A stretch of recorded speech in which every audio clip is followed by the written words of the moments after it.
Então, gente, no programa de hoje nós estamos esclarecendo as pragas urbanas, né? Eu estava curiosa de saber, né, por que elas são... por que elas existem, né? A gente já sabe, né? Faz parte dessa cadeia toda nossa.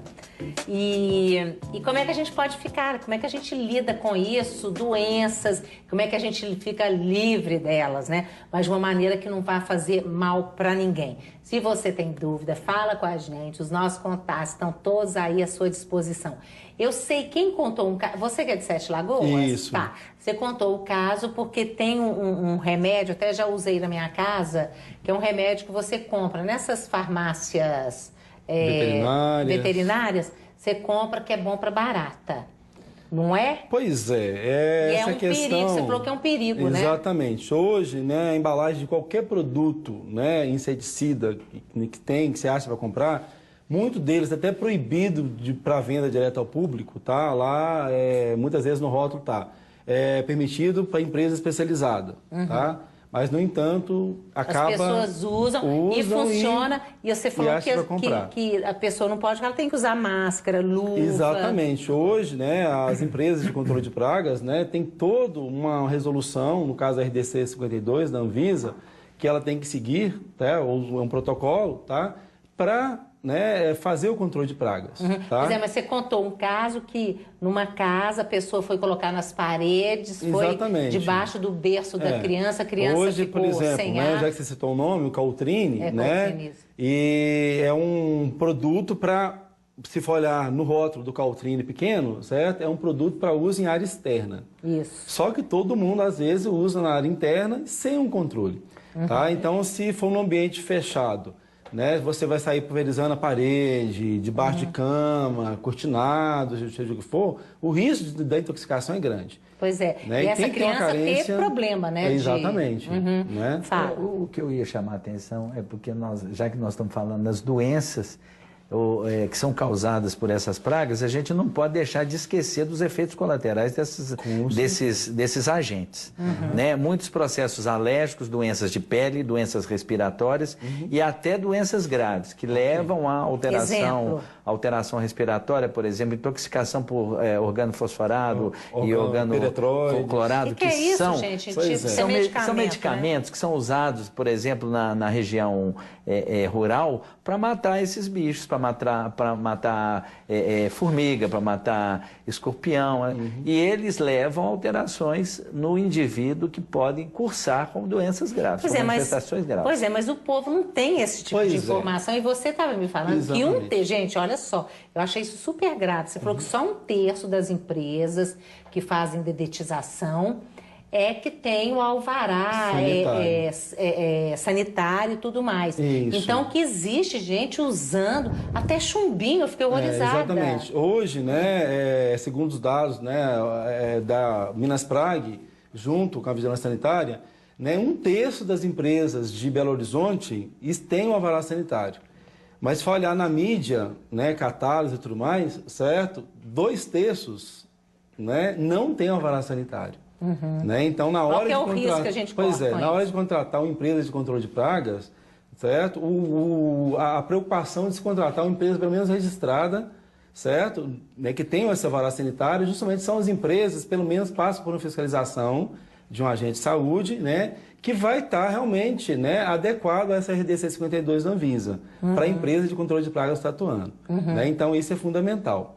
Né? Agora, existem os produtos domiciliares, certo? São produtos liberados pelo Ministério da Saúde para uso em residências, hospitais, né? Na área de alimentos e tudo mais. E só que, né, muitas empresas clandestinas, né, fazem uso de produtos defensivos agrícolas, né, como o doutor falou, certo? Que são produtos, às vezes, né, que têm organofosforados, né, ou outros princípios ativos. E a gente, consumidor que não entende da coisa, fala assim, não precisa nem de tirar a roupa do armário. Hoje não tem isso? Vai lá, joga. Ou seja, tem que ter cuidado na hora de escolher. Com certeza, né? Porque a empresa que se preze, né, ela vai trabalhar com produtos realmente que sejam permitidos para uso ali. Entendi. Tá?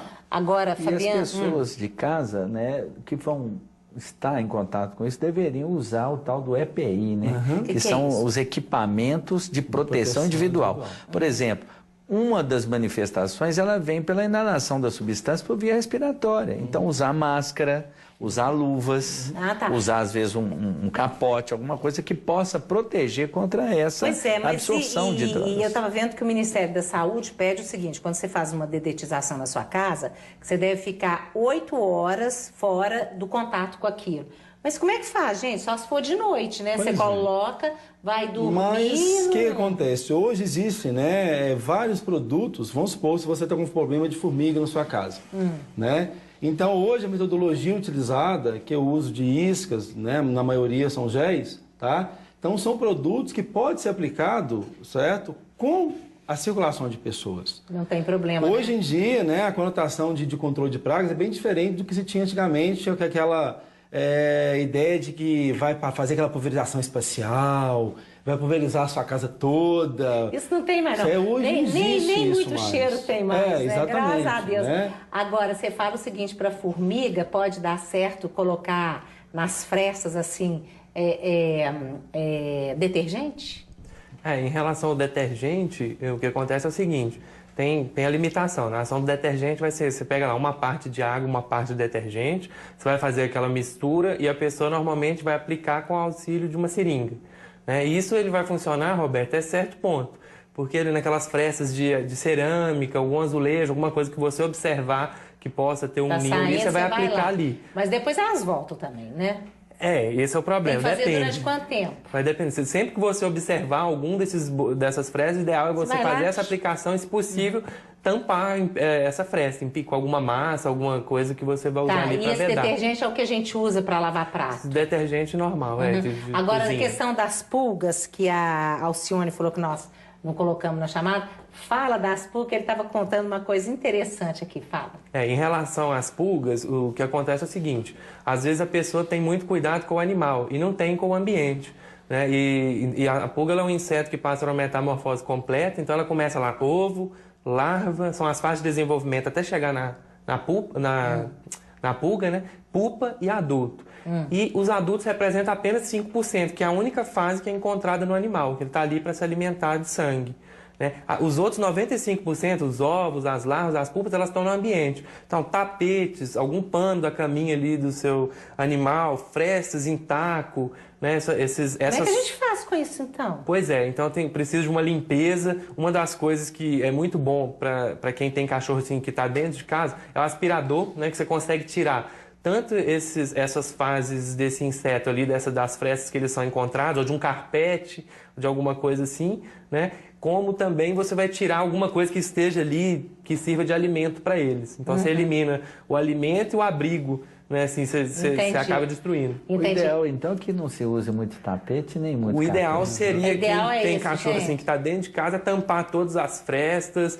Se tiver tapete, vai ter que lavar com uma periodicidade maior, aspirador sempre que possível. E uma coisa que é interessante, Roberto, é que o aspirador, às vezes a pessoa usa e guarda, não serve. Você tem que usar, tirar o filtro, aquele filtro, jogar fora, se possível, incinerar, né? Porque se você guardar, elas vão retornar para o ambiente. Né? Essas fases, elas são fases que correm da luz, tal, então para ficar ali dentro do aspirador, para elas está ótimo. E esses bichinhos, eles não são bobos, né? Eles são espertinhos, porque você estava contando também que a formiga, ela não sai lá do lugarzinho que ela está, só 5% delas é que sai caminhando, né? Normalmente essas formigas que a gente chama urbanas, essas pequenininhas que você citou, que geralmente a gente encontra com elas lá na pia da cozinha, saem para procurar alimento em torno de 5% a 10%. Numa situação de estresse muito grande, o máximo que vai sair ali é 30%. Entendi. Agora, você fez um estudo de formiga em hospital, né? Porque ele fala interessante é o seguinte, que a barata não entra numa UTI, mas a formiga entra, né? A barata, apesar dela passar em diversos lugares que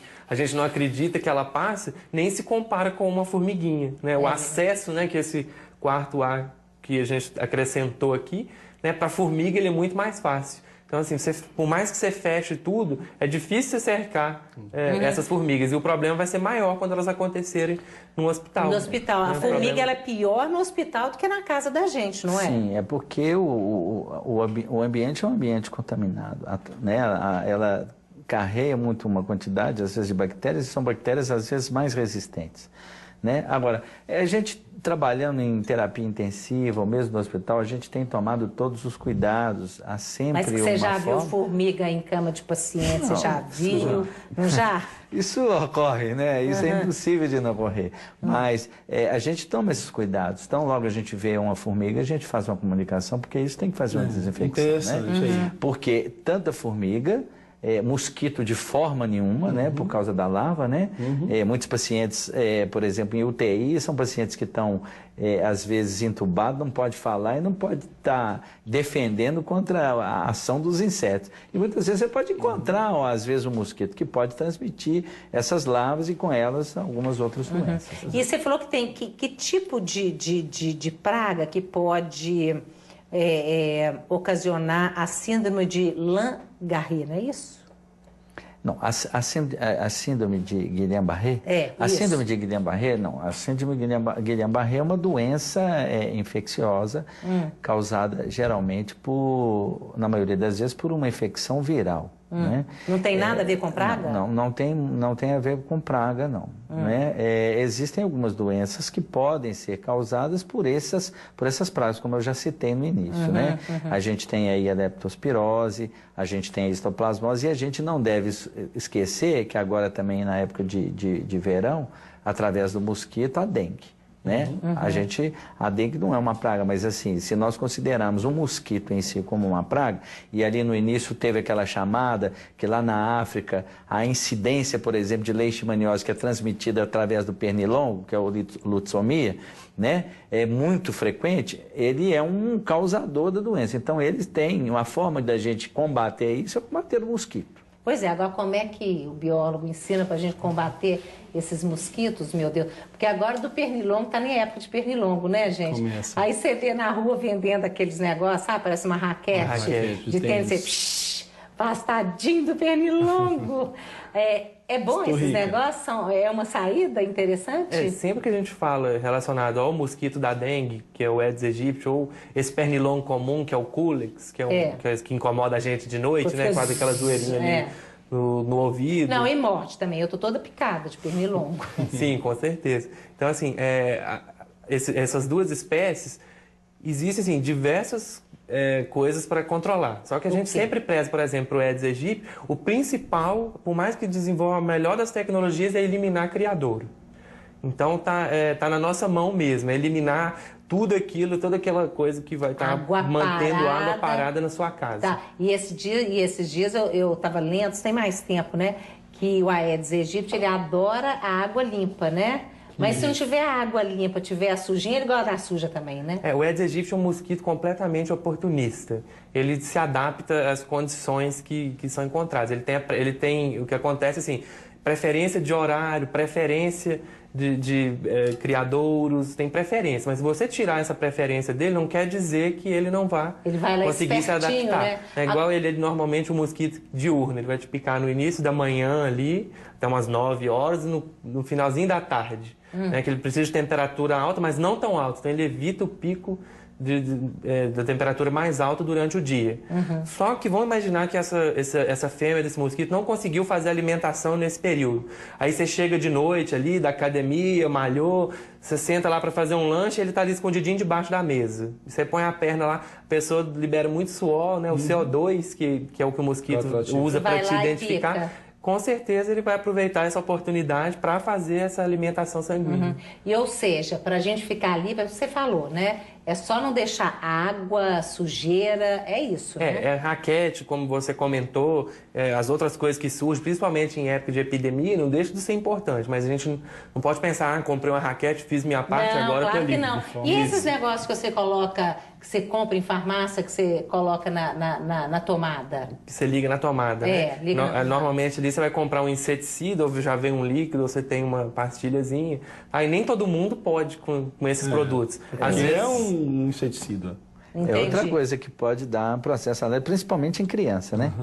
Às vezes alterações respiratórias. Por causa daquele negocinho? Porque tem inseticida na E pastilha. normalmente se aplica no quarto, no local fechado, certo? E aquilo ele fica circulando a noite toda.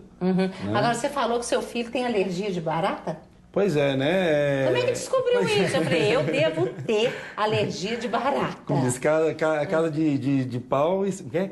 Não, casa de ferreiro, espeto de pau. Isso. Pois é, descobriu porque ele tinha muita rinite alérgica, tá? E um dos agentes causadores, né, dessa rinite é justamente descobriu por teste alérgico que é a barata, né? Que era a barata.